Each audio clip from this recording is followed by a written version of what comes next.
कश्मीर जिगर के टुकड़ा कहे हिंदुस्तान।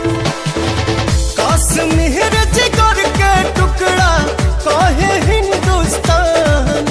ई जहान हवे हो हमार शान हवे हो।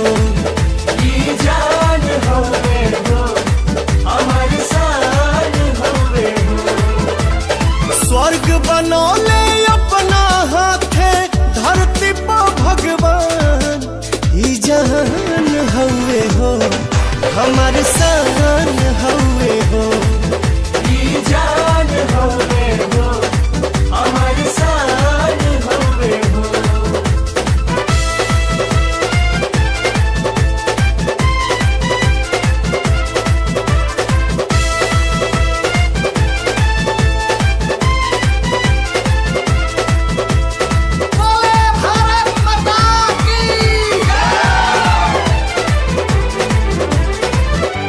एकरा पलाई जदी केहू जो नजरिया बोटी बोटी काट दे हब गतरे गतरिया।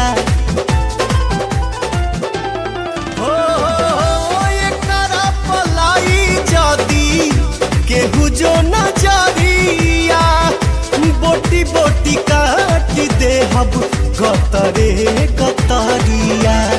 एक साथ जय हिंद बोले ले हिंदू मुसलमान। एक साथ जय हिंद बोले ले हिंदू मुसलमान। ई जहान हवे हो हमार शान हवे हो।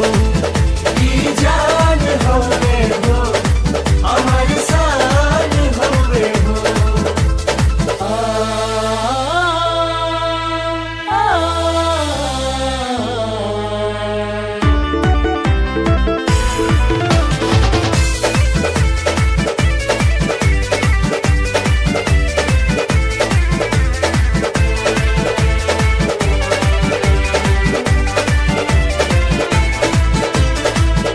दूध जदी मांगा बेटा खीर दे हब साथे। कश्मीर मांगा बेटा चीर दे हब हाथे। हाँ हाँ हाँ दूध जदी मांगा बेटा खीर दे हब साथे। कश्मीर मांगा बेटा चीर दे हब हाथे। सुन ले रे नादान परिंदा तेहू पाकिस्तान। सुन ले रे नादान परिंदा तेहू पाकिस्तान। ई जहान हवे हो हमार शान हवे हो। ई जान हवे हो हमार शान हवे हो।